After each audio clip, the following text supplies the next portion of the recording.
Nors iki šventų kalėdų liko daugiau kaip savaitė, Rudaminoje, Vilniaus rajone, jau skamba kalėdinė muzika. Čia vietos bendruomenė ruošiasi šventiniam renginiui. Kitą penktadienį, 20 dieną, bus Rudaminos kultūros centre, bus kalėdinis koncertas, kur irgi dalyvaus mūsų akordeono mėgėjų orkestras, pasirodys ir vėl paruoš naują programą. Viso to nebūtų buvę, jei ne Vilniaus rajono vietos veiklos grupė, kuri parengė vietos strategiją ir ją įgyvendina pagal Lietuvos kaimo plėtros 2007-2013 metų programos priemonę Vietos plėtros strategijų įgyvendinimas lyder metodu. Vilniaus vietos veiklos grupė šiuo metu prižiūri 68 įvairius vietos bendruomenių projektus. Vienas jų – Rudaminos meno mokyklos įgyvendinamas projektas Rudaminos akordeono mėgėjų orkestras. Buvo įsigyta iš tų lėšų 10 standartinių akordeonų, vienas solo akordeono, vienas boso akordeono,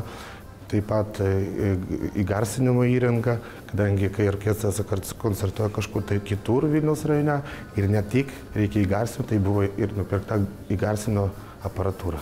Projektui bendruomenė ne tik subūrė Rudaminos akordeono mėgėjų orkestrą, aprūpino jį visą būtiną įrangą, bet ir surengė tradicinės šventes. Buvo pirmoji rudens spalvos, tai visada turim koncertą rudenį, dabar žiemos spalvos, tai va, turėsim neužilgo koncertą irgi, tradicinį koncertą, taip pat pavasario spalvos, tai prieš Velykas ar po Velykų didžiulis neseniai įvyko galutinė šventė, tai orkestrų paradas, kur irgi yra organizatoriai, Rudaminos akordeono mėgėjų orkestras. Planuojam daug koncertuoti, jau orkestras buvo išvažiavęs į Vokietiją, kitais metais yra plane į Lenkiją, į Baltijos šalis.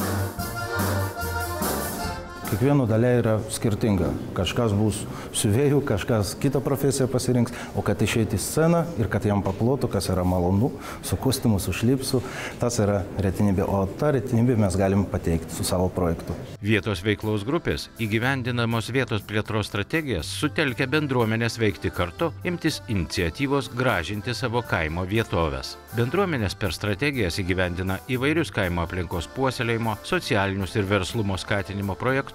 Per visą finansinį laikotarpį pagal Lietuvos kaimo plėtros 2007-2013 metų programos priemonę Vietos plėtros strategijų įgyvendinimas vykdomiems projektams jau išmokėta daugiau kaip 206 milijonai litų paramos, o Rudaminos bendruomenė šįkart atsisveikina ir linki drąsos įgyvendinti savo idėjas bei šiltų ir prasmingų švenčių.